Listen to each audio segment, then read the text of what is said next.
Welcome to part 2 of the SpellBooks introductory video series. The dice. To play SpellBooks, each player will need a set of polyhedral dice. Each individual die relates to a different kind of magic. Matching the color of the dice to their element makes it much easier to quickly identify the dice, but it isn't necessary. The elemental dice are the 4-sided die, D4, 6-sided die, D6, 8-sided die, D8, and 20-sided die, D20. The elemental dice are rolled to determine the amount of elemental magic available to each player during their turn. If a player does not roll high enough to pay the cost of the cards in a spell, it cannot be cast. The 4-sided die represents the element of fire, which manifests as control of fire, electricity, and other energetic plasmas. Fire cards tend to focus on damage. Its elemental energy color is red. The 6-sided die represents the element of earth, which manifests as control of stone, metal, and other solids. Earth cards tend to create physical weapons, projectiles, and armor. Its elemental energy color is green.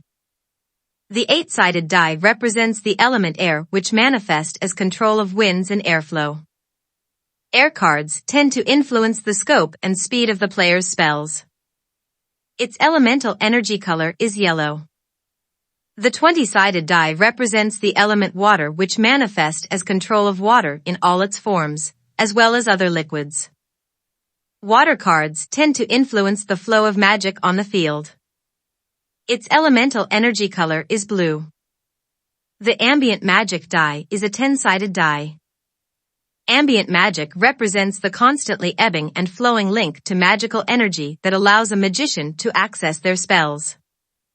Ambient magic cards have a variety of effects that aren't as easy to categorize as elemental magic cards.